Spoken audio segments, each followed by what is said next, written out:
ज्यादा बेटियां हैं उतने ज्यादा भाग्यवान अपने आप को मानना, पर बेटों से ज्यादा बेटियों के संस्कार पे ध्यान देना मेरी माताओं, क्योंकि बेटे के कंधे पे एक कुल का दायित्व है और बेटी के कुल पे दो बेटी के कंधे पे 2 कुलों का दायित्व है। आचरण, संस्कार, शिक्षा देकर के अपनी बेटियों को विदा करना। क्या हालात बिगड़ता जा रहा है, गांव गांव जाना, शहर शहर जाना हमारा काम है, और क्या देख रहे वो जन्म देने वाले माँ बाप क्या क्या सपने सजाते हैं। मेरा बेटा बड़ा होगा, मेरा बेटा डॉक्टर बनेगा, मेरा बेटा इंजीनियर बनेगा, मेरा बेटा व्यापारी बनेगा, और खुद फटा पहन लेंगे, खुद भूखे रह जाएंगे। रात दिन मेहनत मजदूरी करके जो माँ बाप ने बेटे का पालन करा, आज वही माँ बाप को कई कोर्ट के धक्के खाने पड़ रहे हैं। आज वही माँ बाप कई अलग रह करके हाथ से बना रहे, खा रहे, कष्ट भोग रहे, परेशानियों का सामना कर रहे।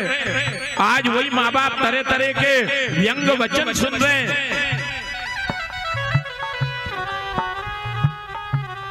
ऐसी शिक्षा और ऐसे संस्कार देना मेरी माताओं कि जिस घर में आपकी बेटी के लिए जाए वो घर आनंद मग्न हो जाए, वो घर खुशियों से भर जाए।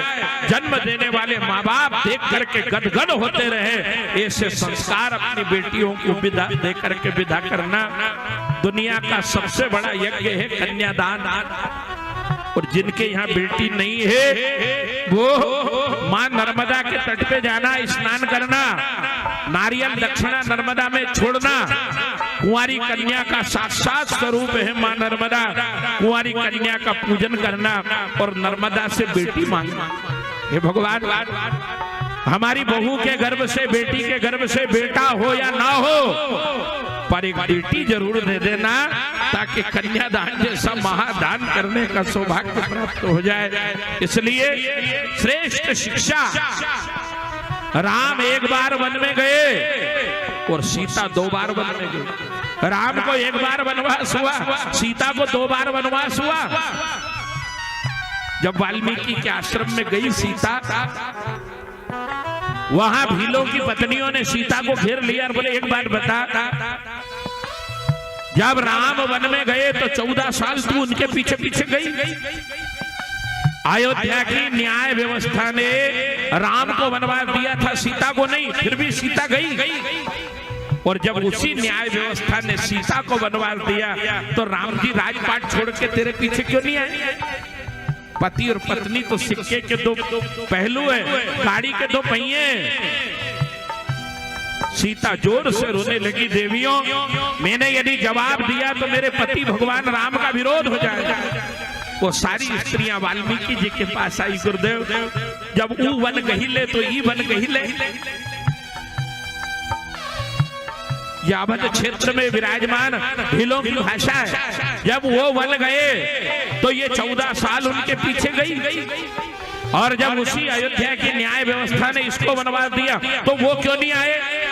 सुनते ही वाल्मीकि जी बिलख बिलख के रोने लगे और कहा, देवियों सीता के त्याग के आगे, सीता के बलिदान के सामने राम का त्याग तिनके के बराबर है। पर जब तक सूर्य और चंद्रमा रहेगा, जब तक नर्मदा और गंगा बहेगी, दुनिया में कोई राम सीता नहीं बोलेगा।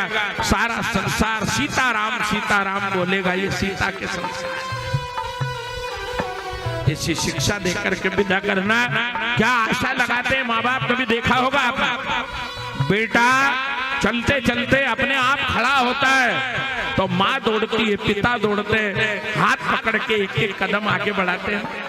और जब एक एक कदम आगे बढ़ाते हैं तब अंदर से भाव पैदा होता है, आज तेरे कदम लड़खड़ाए तो मैंने सहारा दे दिया, और मेरे लाल बुढ़ापे में जब मेरे पांव लड़खड़ाए तो तू हाथ पकड़ लेना, हिसाब बराबर हो जाएगा। कि आज उंगली पकड़ कर तेरी तुझे मैं चलना सिखला, कल हाथ पकड़ना मेरा जब मैं बूढ़ा हो जाऊं, कल हाथ पकड़ना मेरा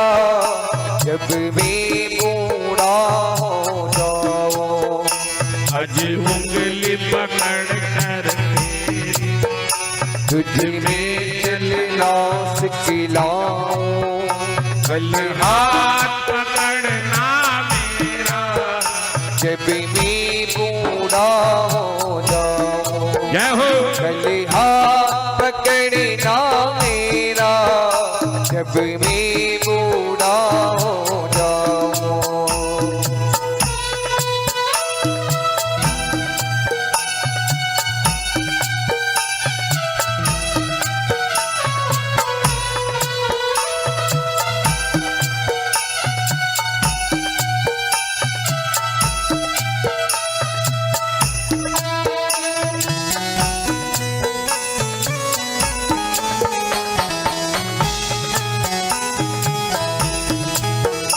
तुझे सूर्य कहूँ या चंद्रमा, तुझे दीप कहूँ या तारा, मेरा नाम करेगा रोशन, जग में मेरा राज दुलारा।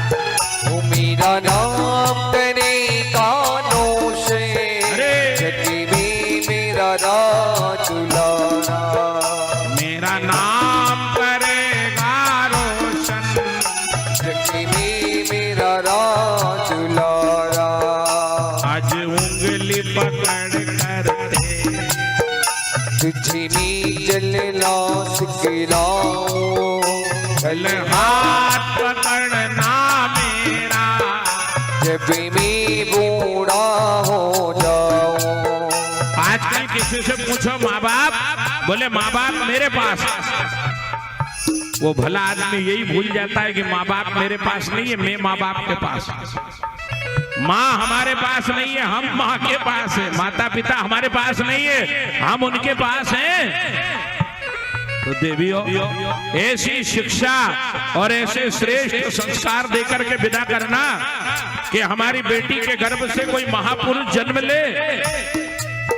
स्वामी सत्यमित्रानंद गिरी जी महाराज से अमेरिका में पूछा गया, बोले भगवान ने जितने भी अवतार लिए सब भारत में, अन्य देशों में कहीं भी भगवान ने अवतार नहीं लिया, कारण क्या रहा? 24 अवतार हुए, 24 ही भारत में हुए। सत्यमित्रानंद गिरी जी महाराज ने हंस करके जवाब दिया, बोले एक तो ऑल वर्ल्ड में भारत ही एक ऐसा देश है जिसको माता कहा है। जापान माता नहीं है, अमेरिका माता नहीं है, रूस माता नहीं है, इंग्लैंड माता नहीं है। माता क्या है? केवल भारत है जो माता है।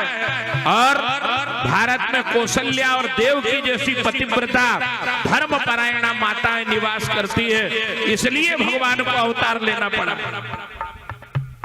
आज वर्तमान भारत की आवश्यकता है, कोई ध्रुव जन्म ले, प्रहलाद जन्म ले, राम जन्म ले, कृष्ण जन्म ले, तो कौशल्या, देवकी, सुनीति और कयाधु जैसी माँ हो तो ऐसा लालन पालन करो। और ये जो छोटी छोटी बेटियां है ना, ये डॉक्टर बने, कलेक्टर बने, वकील बने, जज बने, इंजीनियर बने या ना बने, पर इन बेटियों से रोजाना रामायण पढ़वाया करो। 4 दोहे 10 दोहे रामायण का नित्य पारायण करवाओ। और जब ये विदा हो तब धन दौलत, गाड़ी, कार, सोना चांदी दो या ना दो, पर एक लाल कपड़े में बांध करके एक एक रामायण इनके हाथ में थमा देना। बिटिया तो नित्य रामायण पढ़ना तो तेरा भी उद्धार हो जाएगा, और तू जिस घर में जा रही है उस घर का बेड़ा पार हो जाएगा, कल्याण हो जाएगा। ये रामायण की शिक्षा अपनी बेटियों से नित्य रामायण पढ़ाओ। आज संकल्प करके जाओ। 4 दोहे पढ़े, 10 दोहे पढ़े, सारी मर्यादा संस्कार इनके अंदर अपने आप आ जाएंगे। नित्य रामायण का पारायण हो, धर्म से जोड़ो। क्या पहन रही है, क्या बोल रही है, ये ध्यान माता पिता को हर क्षण हर पल रखना पड़ेगा, तब जाकर के एक श्रेष्ठ संस्कारवान समाज की स्थापना हम मिलकर के कर पाएंगे। 12 साल के बाद करदम ने नेत्र खोले, पूछने लगे देवी आप कौन हो? चरणों में गिर गई, वारे महाराज ये भी भूल गए कि मेरा ब्याह हुआ था। देवहूति को उठाया, हृदय से लगाया, 100 साल तक विहार करा, 9 बेटियों ने जन्म ले लिया। और जब 9 बेटियां जन्म हो गई तब करदम और देवहूति ने भगवान नारायण का आह्वान करा। भगवान आए, बोलो करदम कैसे याद किया? बोले प्रभु आपकी कृपा से मैं 9 बेटियों का पिता हूं, पर एक इच्छा है, एक बेटा और हो जाए। भगवान बोले तथास्तु, हो जाएगा। इतने में देवहूति ने चरण पकड़ लिए, ठहरो। भगवान बेटा चाहिए, पर बेटा कैसा? आपके जैसा। और यदि आपके जैसा बेटा नहीं हो तो बेटे की कोई आवश्यकता नहीं। जननी जने तो पूत जन और के दाता के सूर, और नहीं तो जननी बांझ रहे तो मत बिगाड़े नूर। ये फजीते देखते हैं ना माँ बाप के, तो कई बोलते हैं कि अच्छा रहा कि हमारे घर बेटा है ही। ये वृद्धाश्रम में जितने भी, अभी मेरे पास होशंगाबाद के पास किसी गांव से फोन आया था, महाराज जी आपकी पाठशाला में बुजुर्गों को रखते हो क्या? अभी जनवरी की बात। हमने कहा हाँ बराबर रखते हैं, आप पधारो। पर मैंने कहा ये बताओ आपके बहू बेटे नहीं है क्या? बस मैंने ये बोला और वो फोन पे जोर जोर से रोने लगा कि ये बात मत करो। क्या हालात बिगड़ते जा रहे। ऐसा बेटा देना आपके जैसा जो कुल का उद्धार कर दे, कल्याण कर दे, जो साथ चले गए, साथ आने वाली पीढ़ी और साथ ननिहाल की 21 पीढ़ियों का उद्धार कर दे। ऐसा कोई भागीरथ हमारे कुल में जन्म ले। भगवान बोले माँ एको ब्रह्म द्वितीयो नास्ति, मेरे जैसा दुनिया में कोई दूसरा है नहीं, इसलिए मैं स्वयं तेरा बेटा बन के आऊंगा और सांख्य शास्त्र की रचना करूंगा। माँ तेरे जैसी पतिव्रता के गर्भ से जन्म लेना मेरा सौभाग्य होगा, मैं खुद आऊंगा। और कपिल अवतार हुआ। बोलो कपिल नारायण भगवान की जय। माता देवहूति के गर्भ से भगवान नारायण ने कपिल रूप में अवतार धारण कर लिया। देवताओं ने बाजे बजाए, स्तुति की, प्रार्थना की, सारा जगत आनंद मग्न हो गया। करदम ने संन्यास धारण कर लिया और देवहूति को कपिल ने शिक्षा दी। बोले माँ ये इंद्रियां वश में कैसे होंगी? बोले इनके द्वारा त्याग किया जाए। वैभव आपके पास में धन दौलत कार बंगला माल खजाना सब है, फिर भी त्याग की भावना बना रखना, त्यागमय भाव। इसके 2 कारण हैं। एक तो यदि दूरी बनी रही तो छोड़ने में कष्ट नहीं होगा, और समय चक्र है इसका कोई भरोसा नहीं हो। आज तो खूब चकाचक है, पर क्या भरोसा कल ये समय रहेगा। राम लक्ष्मण दोनों वन में जा रहे थे और राम जी ने आगे आगे चल रहे, पीछे से लक्ष्मण ने कहा बोले भैया यदि अच्छा करा हमारे माता पिता ने गुरुदेव वशिष्ठ के घर भेज दिया, नहीं तो आज क्या होता। राम जी ने कहा मतलब? बोले मतलब सीधा सीधा ये है कि वहां घास पे सोने की आदत बन गई, झाड़ के नीचे सोना सीख गए, पत्ते खा के टाइम पास करना सीख गए। यदि चकाचक मखमल में ही रहते तो आज घास में नींद आती। ये काल आज तो लग्जरी, आज तो चकाचक एसी वाली 50 लाख की कार में घूम रहे, कल नहीं मिली तो। इसलिए हर परिस्थिति में जो जिए, हर परिस्थिति में वर्तमान में जीना हर मनुष्य का स्वभाव होना चाहिए। राम लक्ष्मण वन गए, लक्ष्मण बैठ गए पहरा देने, और हाथ का सिराहना लगा करके राम सीता बालू रेत में सो गए। बालू रेत के कण उड़ उड़ के राम जी के ऊपर जा रहे हैं। और गोहराज आया, लक्ष्मण को बोला देखो तो सही सोतेली माता ने क्या कपट करा है। क्यों? लक्ष्मण ने कहा क्या करा? बोले सोने के पलंग पर मखमल के बिस्तर पे सोने वाला राम आज बालू रेत में सोया है। तो लक्ष्मण ने धीरे से पूछा कि क्यों रे, तू कभी गया वहां अयोध्या में? कभी देखा तूने सोने के पलंग पर मखमल के बिस्तर पे सोए हुए? गोहराज डर गया, अरे माई बाप मेरी क्या औकात, वहां कोई घुसने देगा? मैं तो अंदाज लगा रहा हूं कि राम जैसे महाराजा तो सोने के पलंग पे ही सोते होंगे, मखमल पे ही। अंदाज लगाया। लक्ष्मण ने कहा गोहराज डरो मत, आपने नहीं देखा पर मैंने देखा। मैंने सोने के पलंग पे और मखमल के बिस्तर पे सोते हुए राम को मैंने देखा, और मैं ये देख रहा हूं कि मखमल के बिस्तर पे जितनी गहरी नींद आती थी उतनी ही गहरी नींद बालू रेत में आ रही है। ये राम के चरित्र की विशेषता है कि मखमल में भी वही नींद और रेत में भी।